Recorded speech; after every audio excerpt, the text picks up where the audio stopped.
Hey guys, Salam doston. Today we are going to learn about past simple of irregular verbs. یعنی امروز ما درباره زمان گذشته فعل‌های نادرست چی میکنیم؟ می‌آموزیم. Okay?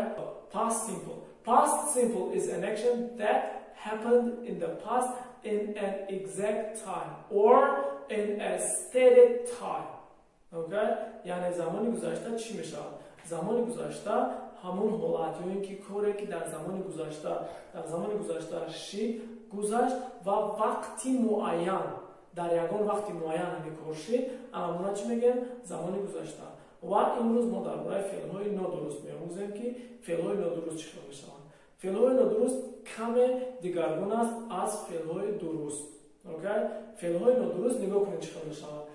مثال go یا اینکه speak take, drink, tell, come, do. اینها یکچند فعل‌های نادرست. فعل‌های نادرست بسیار هستند. اوکی؟ یعنی یکچند تا از اینها. شما چیکار میکنید؟ میتوانید که فعل‌های درست و نادرست رو جدا کنید. طرز استفاده بردنشو و از خود کنید. اوکی؟ اگر فعل‌های نادرست رو ما یک تا از خود نکنیم، پس اون برای ما چی میشود؟ دشوار میشود که اینها را استفاده بریم در وقتی گپ زدن. در همین حال ما چیکار میکنیم؟ همه وقت ما خطا میکنیم برای گپ زدن فعل‌های نادرست. برای همین چیکار میکنیم؟ از خود میکنیم. Yes? اوکی. نگاه کنید. Go در زمان گذشته چی میشود؟ Go در زمان گذشته went. یا اینکه speak در زمان گذشته میشود spoke.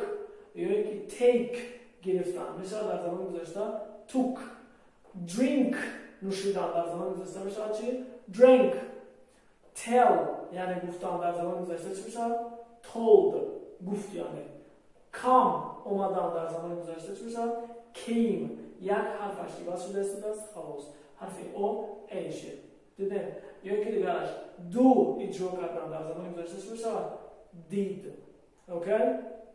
وقتی ما خبری میخوایم که گپ زنیم برای خبری گپ زدن حتما همه وقت برای ما انامینا لازم است که ما چیکار کنیم؟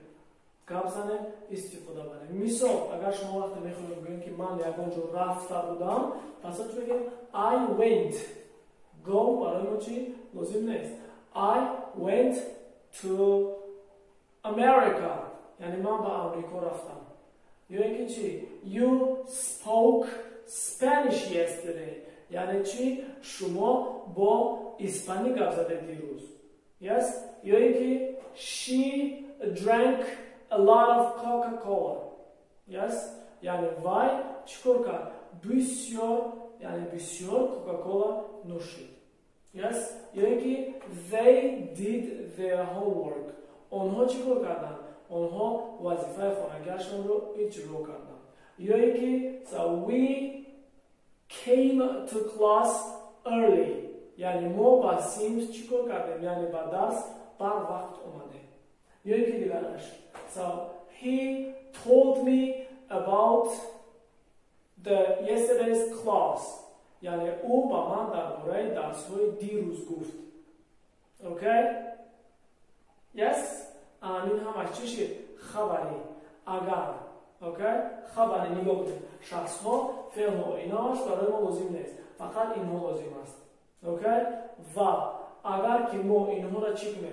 اگر اینها را ما انکار کنیم، برای انکار کردن چی لازم است؟ نگاه کنید. برای انکار کردن برای ما لازم است بعد از همین شخص‌ها چیکار کنیم؟ دو کلمه استفاده بریم. چیکار می‌کنیم؟ بعد از همینها did not یا اینکه در شکل کوتاهش میگیم چی؟ didn't. وقتی که همینها را استفاده بریم برای ما دیگر اینها چی میشوند؟ اینها دیگر لازم نیست. Yes? فقط چی می‌کنیم؟ did not. I did not go to school yesterday. یعنی دیروز من به مکتب نرفتم. یا اینکه he didn't drink Coca-Cola. او چیکار کرد؟ کوکاکولا ننوشید. یا اینکه they didn't do their homework. آنها وظیفه خانگیشان را چیکار کردن؟ اجرا نکردن. یا اینکه we didn't come early. ما بر وقت نیومدیم. Okay? یا اینکه she didn't tell me about you. او با من درباره تو نگفت. یعنی نگفته بود. این همش چی است؟ زمانی گذشته didn't یا اینکه did not. Okay? Yes, this is called negative. یعنی این رو چی میگن؟ این کاری برای این کار کردن خیلی آسان است. فقط چی دیدن و فعل ها یگان از این فعل ها چی عوض نمیشن. چی خیلی هستن همون خیلی نیستن. Okay? Yes, we will go to question form. چی وقتی که سوال میکنیم برای سوال کردن نگاه کنید چی دوستان. برای سوال کردن نیست فعل ها چی عوض نمیشن. چه خیلی هستن همین خیلی نیستن. فقط ما چیکار میکنیم؟ فقط ما میگیم دید رو از پیش میگذاریم میشود چی؟ سوالی نگاه کن.